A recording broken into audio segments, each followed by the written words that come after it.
The Chargers had their first joint practice against the Dallas Cowboys on Wednesday, but the offense really struggled after a poor showing by the offensive line, specifically at the right tackle position. You are Locked On Chargers, your daily podcast on the Los Angeles Chargers, part of the Locked On Podcast Network, your team every day.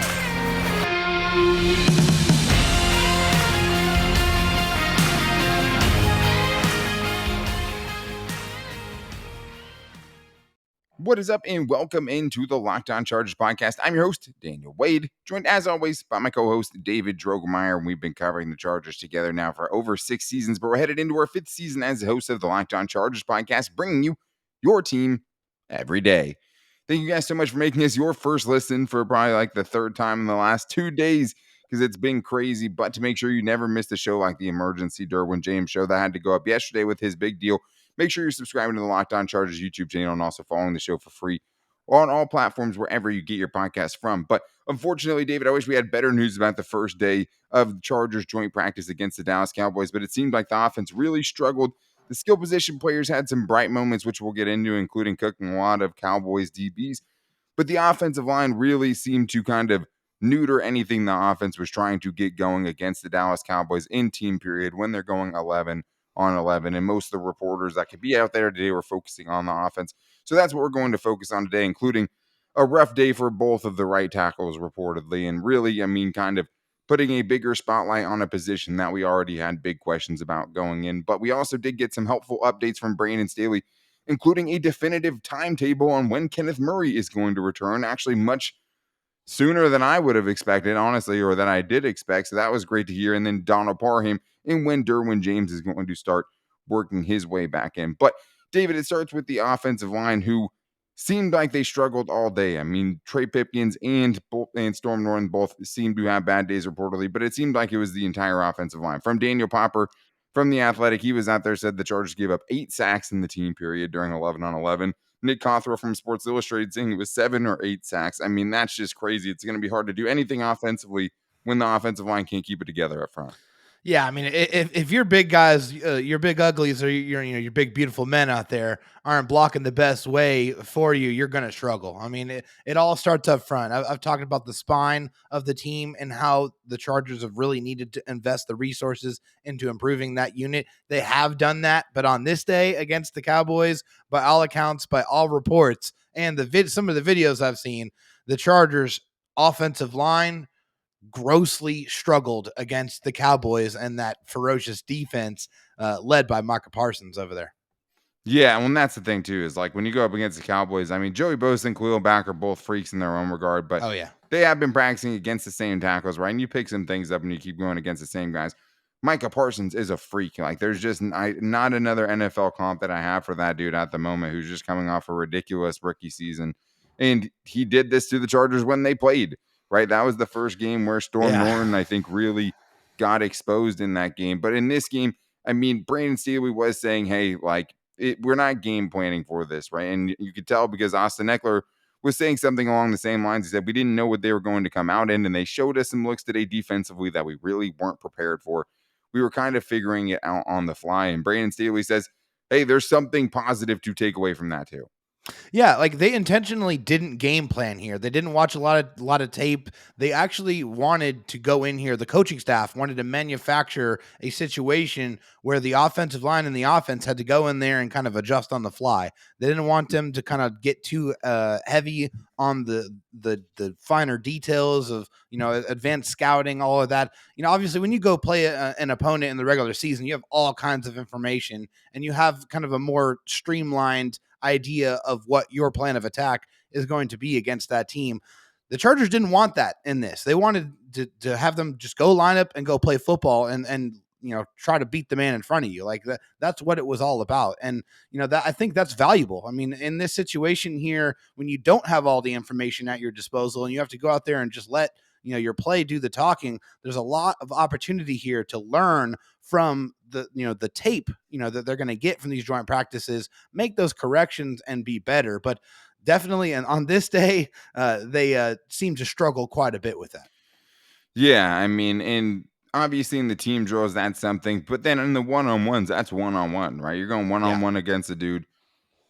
And you just have to beat your man. And they were struggling in that regard as well, specifically Trey Pipkins and Storm Norton, who also struggle in the team drills. But according to the reports, Trey Pipkins was 1-2 and got really bullied by Micah Parsons, one that just left Daniel Popper in awe, not knowing how he could have possibly changed direction so quick to get inside of Trey Pipkins. And then Storm Norton went 1-1, according to reports from like Eric Smith from Chargers.com, which doesn't seem that bad. I mean, it does seem like, at least from the reports, that Pipkins had a worse day of the two of them, which is not what Charger fans want to hear. You want to hear him taking that job and running with it. And obviously, it could just be a bad day, but Popper did mention a sequence in his article that happened for the Chargers offensively in team drills on 11-on-11, where in a 4-play sequence, he gave up a pressure, then gave up a sack, then had one win against Micah Parsons or DeMarcus Lewis, I can't remember, and then had a sack again. I think they were all against Micah Parsons, but like 3 pressures, 2 sacks, right, in the 4-play sequence is pretty bad, and it just kind of is just putting that spotlight, David, on that right tackle position. We wanted them to go add somebody to that competition, so it wasn't just really Storm Norton exclusively versus Trey Pipkins. And even though this could just be a bad day, right, it's hard not to look at it as more than that when you're hearing these reports come out. Yeah, I mean, it's definitely not what you want to hear. It's not what you want to read about when you know, the biggest hole, the biggest issue on your team the entire offseason was the right tackle position, and they didn't bring anybody else outside in to try to, you know, improve upon that competition when they seemingly did that pretty much everywhere else across the roster. That was a big overarching theme was, hey, we want to create and breed more competition, probably more so on the defensive side than on the offensive side. But that was the biggest question mark. And so, you know, when you hear about a performance like this, it definitely makes you feel like, you know, why didn't they go out there and add anybody else to you know, add to this competition? Obviously, it's much too late. I mean, they're not going to be able to make any kind of significant moves. What about Matt now. Filer, though? Right. And, you know, and obviously the big thing is, hey, why don't you just move Matt Filer over there to right tackle and have him, you know, take the bulk of the snaps? It's just too late. You know, it's too late. There's only a few days left in training camp. If they were going to try this, they would have done that a long time ago because, you know, that stuff takes time. And obviously, if you're moving him to right tackle, you have to plug somebody else in at guard and then get them acclimated. So too many moving parts, and it's happening too late. Yeah, I mean, the thing is, there's only a few practices left at training camp. Matt Filer has played right tackle. I guess, I mean, I get that he wouldn't need a ton of snaps, right, to probably acclimate himself or a ton of practices to make that move again. Just doesn't seem like they're willing to do it. And then the other one is Jamari Sawyer, right, and moving him to right tackle as far as the in-house options, right, giving that a shot. Maybe we see that in the preseason. We didn't see it in preseason game number 1. And according to Daniel Popper, he won one of his reps while doing one-on-ones, but then lost 2 of them basically based on his lateral agility or lack thereof. He said he got beat quickly by 2 inside moves, and that was when he was playing guard. Yes, we've seen him do it, you know, at the college level against guys like Aiden Hutchinson and it worked there. I don't know how seriously the Chargers are considering Jamari Sawyer at right tackle. I mean, I wouldn't mind seeing it. I'd love to see it in the preseason, but to think that it's good that he's going to be the answer at this point is super far-fetched. That's not what the Chargers drafted him to be. I mean, he has played in college. We haven't seen him play it at this level. And as a lot of these guys are finding out, this level is completely different. Like, these dudes are a different speed.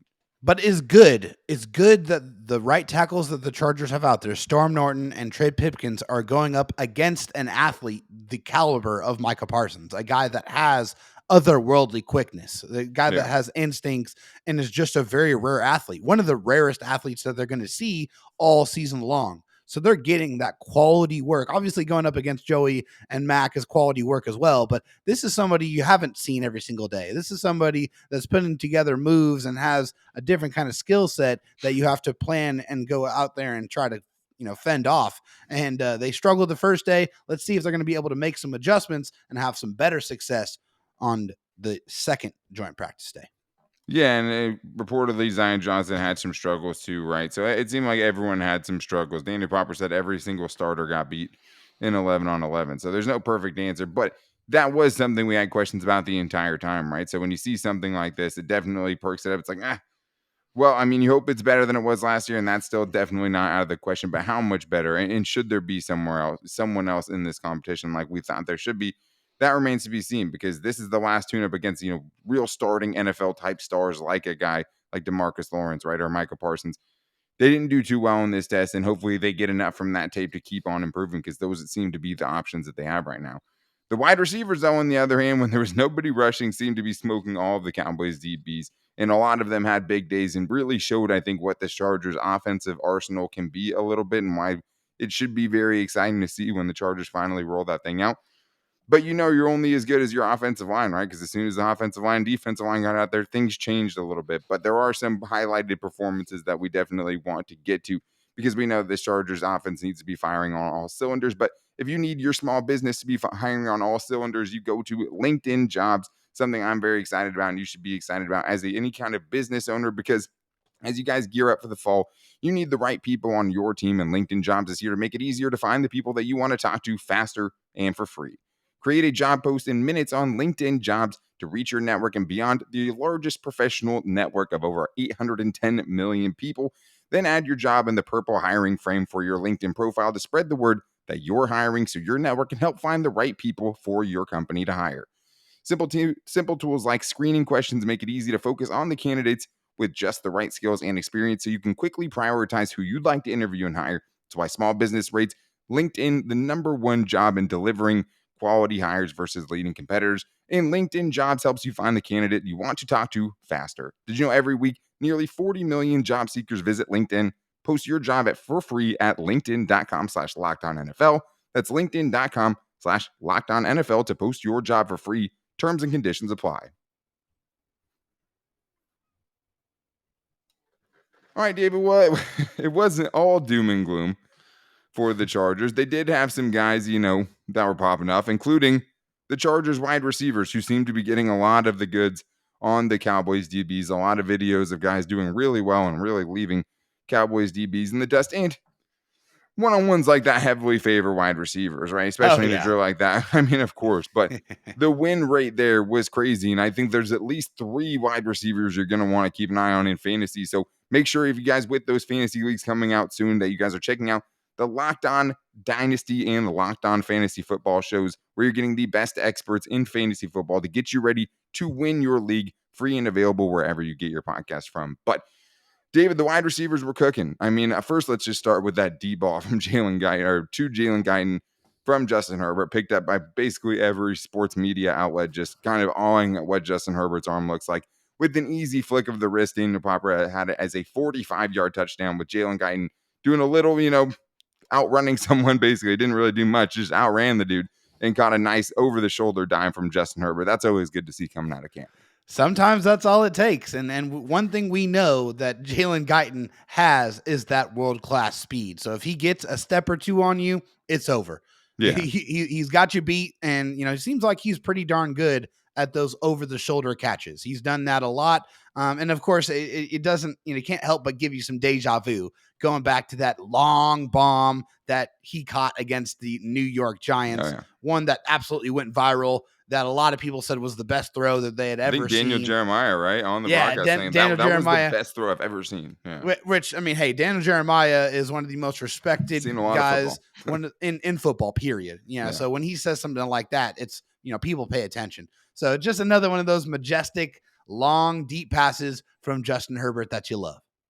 Yeah, it's always great to see that. But, I mean, the numbers coming out for the one-on-ones seem to be heavily favoring the Chargers. Daniel Popper had Keenan Allen winning all 3 of his routes that he ran, whether big surprise he caught it or not, right? I mean, just continuing to be unguardable.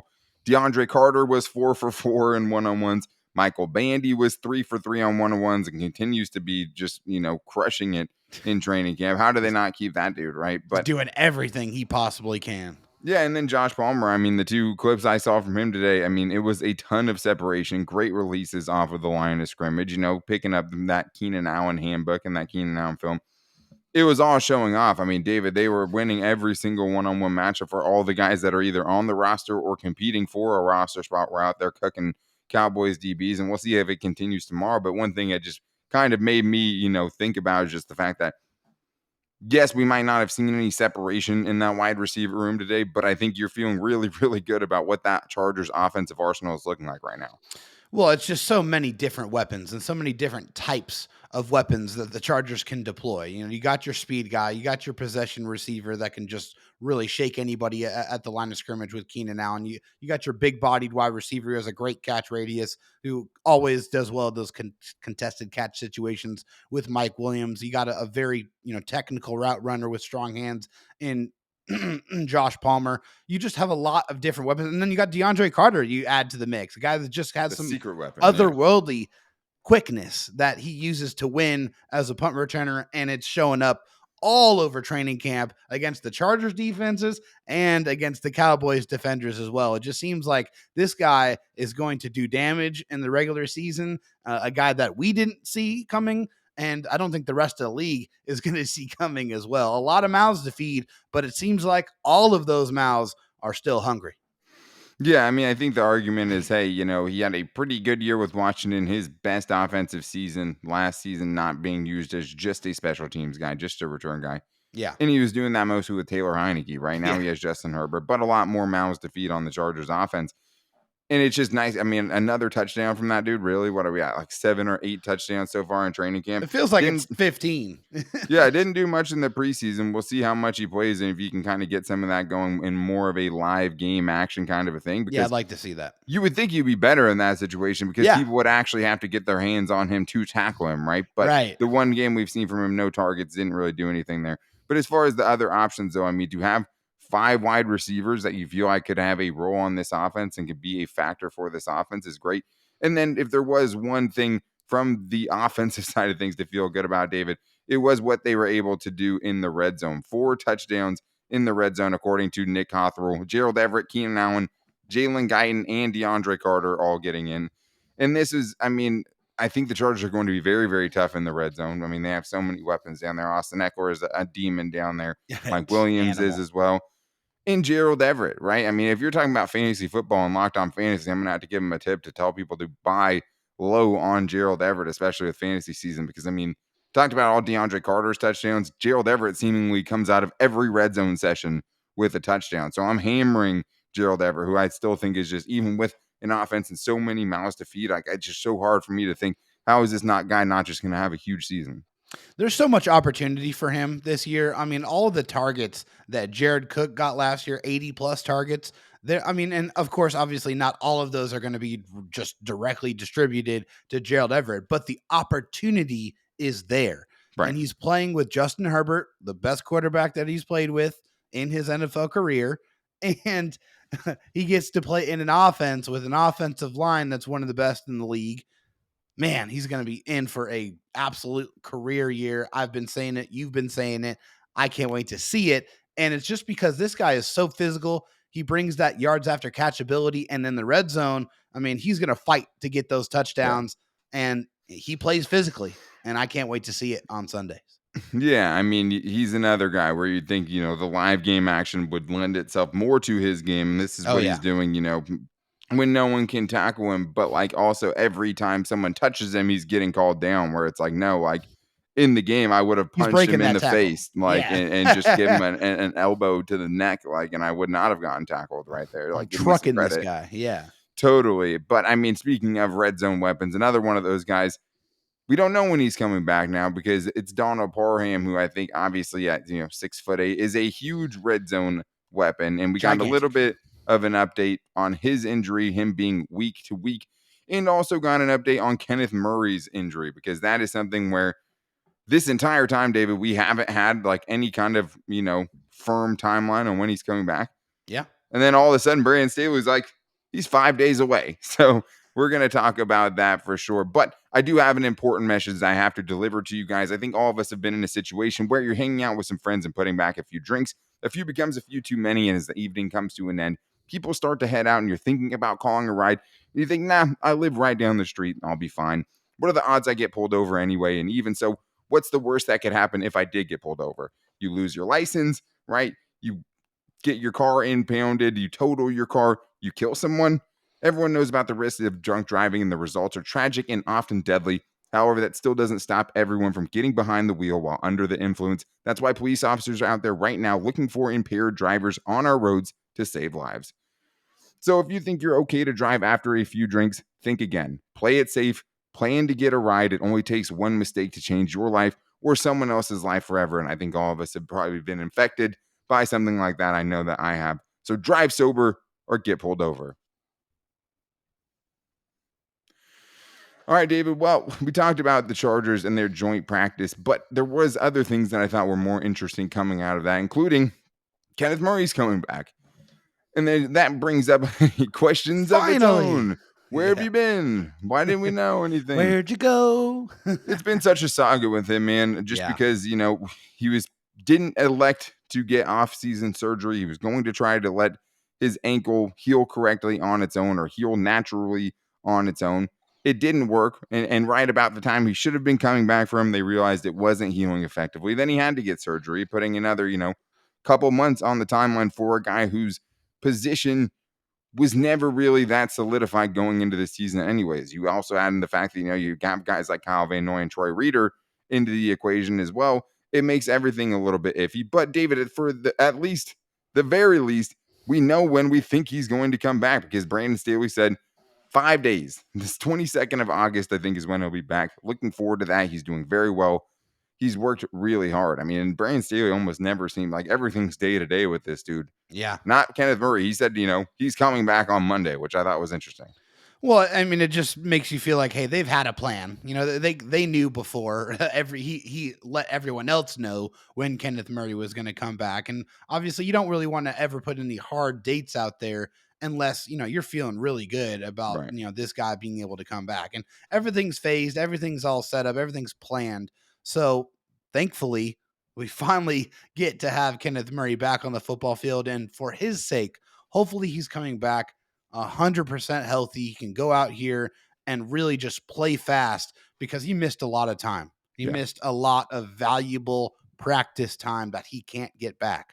So Brandon Staley and the rest of the coaching staff is going to have to pull a stunt like they pulled, or like Brandon Staley pulled when he was the position coach for Khalil Mack in Chicago when Mack got traded. And you're going to have to get Kenneth Murray up to speed as quickly as humanly possible.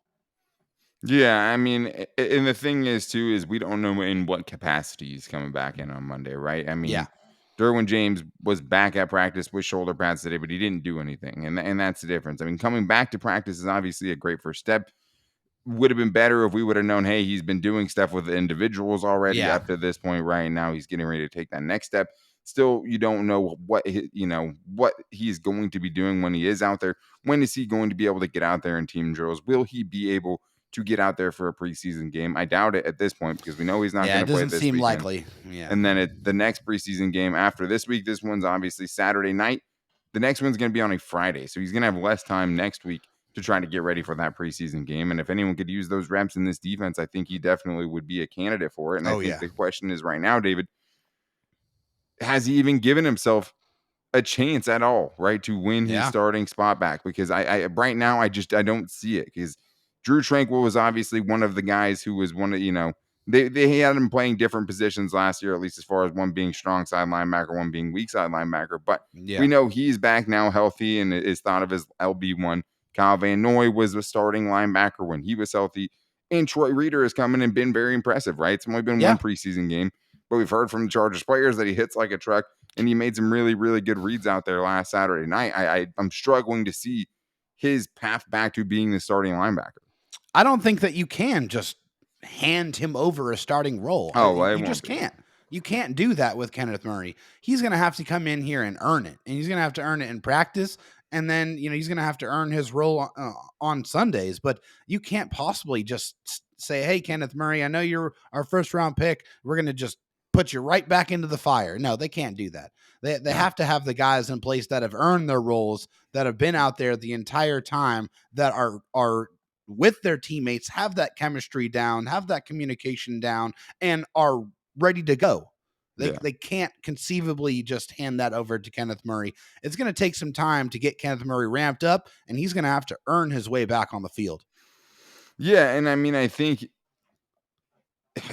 it's weird because obviously they tried to force him onto the field the last game of the season last year. Yeah. We know now, but we didn't know then, which was that he wasn't right at that point. I mean, he had the worst average depth of tackle in the NFL amongst all linebackers qualifying snaps last year, like averaging tackling the ball carrier around like 9 yards or something Ugh. insane like that. But like the instincts have been in question, right? I mean, him just being in the right spot, how he's going to convert to Brandon Staley's defense. Like Brandon Staley seems genuinely excited to always get this dude back. But everything we've seen on the field for him has been the opposite of that. So, like, Yeah. yes, first things first, he has to be healthy, and you have to hope that the injuries were holding him back. But, like, once the season starts, it's much more about game plan and much less yeah. about guys competing for spots. There's only so much time. There's only so much practice time during the week. It's really hard to take a spot away. I mean, unless somebody's out there just blatantly struggling so bad that you have to try something different. Yeah. Now there's only a few practices left in training camp that he's going to be a part of. We don't even know how much a part of those he's going to be. It's just really hard to know what to expect from the It's Chargers' another former year of first-round Kenneth pick. Murray starting behind the 8 ball. Yeah, exactly. I mean, and just you don't see how he comes back from this, at least as far as this year. I mean, injuries always happen. You hope that he looks good because he has tools he could bring to the Chargers defense. Like he would make them more explosive. He would make them faster if they could figure it out. And if he could figure out how he fits in this defense and where he's supposed to be at, it could absolutely be a weapon. We just have not seen it at all. So it just gets harder and harder to believe that he's ever going to be a big factor in this Chargers defense. Because this is year 3. And now we're talking about, hey, is he just going to be a reserve guy in year 3? Right. But hopefully, you just have to hope that somehow it comes together quickly. It's just really hard to think that right now. But we did get an update on Donald Parham, who was hurt, pulled up with a hamstring, I think, about probably a week and a half ago, somewhere around there. And we haven't heard much about it since. Today, Brandon Staley said that he is week to week. So that's not great because, I mean, there's only a couple of weeks left until the regular season starts. So there's only so much time that's going to be left. But he said he's still being patient. Hopefully next week we can kind of start phasing him into the work. He's progressing. But I would say more week to week than day to day, David. Yeah, I don't really like the vernacular of week to week because I've heard coaches say week to week, and that turns into 2 months or 2.5 right, months. and I think we've also seen day to day that's turned into a couple of weeks, right? Exactly. On the flip side. So yeah, you just you can't really take any of that for face value from the head coach, unfortunately, with that injury, especially with the soft tissue injury, because everyone heals from those injuries at a different pace. Right. So who knows when he's going to be back on the practice field and back out there, but hopefully it's before the start of the regular season. Yeah, and I mean, I think to some extent, like him saying week to week is him saying, I don't know when he's going to get back. And that's when it's a little bit concerning because there's no clear 4th tight end on the Chargers roster, which you can absolutely get away with 3 tight ends, no problem. Yeah. But if one of them is already down, it's much harder to get away with only 2 tight ends, right? And I mean, there's going to be practice squad guys, and if it's not something serious, and at this point, I mean, if he's saying week to week, you don't think he's going to get put on IR, right? You don't think he's going to get any long-term thing is going to happen with him. But at the same time, like if he does out, week 1, week 2 in giant games for the Chargers to get off to a good start, that puts your, a lot of question marks, I think, around your tight end because you'd have a guy you feel good about in Gerald Everett that we know is going to make the roster, and then Trey McKitty, who has 6 career catches. So that's a lot tougher. But David, the other thing I want to touch on real quickly before we get out of here is Derwin James and him when he's going to be back at practice. Like I said, he isn't going to be doing any of the team drills this week. They're trying to start phasing him back in and hopefully getting him back in team drills next week. But this is also why it's important the deal got done when it is right now, because we know the Chargers aren't going to play somebody right after they just came off a layoff like that and have them go full speed and all out right away. And at least now you have the couple of weeks kind of grace period to get him there without overly stressing him, and putting him in a big position where he could potentially get hurt. Yeah, and it's funny just Brandon Staley saying, man, it was like trying to keep a dog off a leash or from getting off the leash, and that's how bad it was to try to keep Derwin James out of practice. Man, he loves to play football. He wants to be back on that football field immediately. And I know there was a lot of people out there that were concerned that if he got back on the field right away, you'd get hit with those soft tissue injuries. But the Chargers aren't dumb. They're not going to put Derwin James back on the field the same day he signs a contract. Right. They are going to phase him back in. They're going to do that the right way. We understand what has happened with Derwin James in the past. The Chargers understand that as well. They're going to do this the right way. They're going to make sure that DJ is ready, feeling good, is in game shape, and he goes out there and he is Derwin James. Yeah, and I mean, I'm not worried about him at all. If he's out there, he's going to be great. That's just what it is. And the Chargers defense needs him. And obviously, the most important thing has happened, which means he's going to be with the Chargers, up to the next 5 seasons, which is obviously awesome as well. But Yes. we'll see how the Chargers can bounce back tomorrow. There's obviously one more joint practice tomorrow that we'll get to hear about. And I think a lot of these reporters are going to be focusing on the defensive side. Supposedly today, the defense did really good. 1 touchdown and 2 picks for Dak Prescott. So for as bad as the offense was, at least it seems like the defense is coming together against a good offense that didn't have CD Lamb, but whatever. So we'll have the latest on the Chargers joint practices coming out tomorrow, and also be getting into more of a preseason preview to talk about who has the most to prove going into this preseason game after a couple of guys had letdowns. I know it's going to be a really big game for Storm, Norton, and Trey Pipkins after everything that we heard today for sure. So we'll be back with you guys tomorrow to get into that, but to make sure you don't miss it, go subscribe to the Locked On Chargers YouTube channel and also follow the show for free on all platforms wherever you get your podcast from. Thank you guys so much for making this your first listen. If you guys need a second listen, make sure to make that Locked On Fantasy Football so you guys can win your leagues and get that competitive edge wherever you get your podcast as well. But if you guys do like the show, you can find us on Apple Podcasts and Spotify. Make sure to rate and review if you can in those places as well. It really boosts the show for us and gives us that morale boost as well. We also post the show to all of our social media. David Droegemeier's DMs are always open at DroTalkSD. You can find me on Twitter at DanTalkSports and the show's Twitter at LockedOnLAC. You can also find us at our at Locked On Chargers Instagram page and our Locked On Chargers Facebook page. If you guys want to call in with your reactions to joint practice or Derwin James signing or the preseason games, call in to 323-524-7924 because we try to get every Chargers voicemail played on the show. We'll see if there's any fights that break out tomorrow at Chargers joint practice. And then today, we'll have the latest of all the fireworks coming out of camp tomorrow, though, and get into the Chargers' second preseason game against the Cowboys, which is going to have a lot of stakes going into it. But until then, guys, take it easy and go Bolts.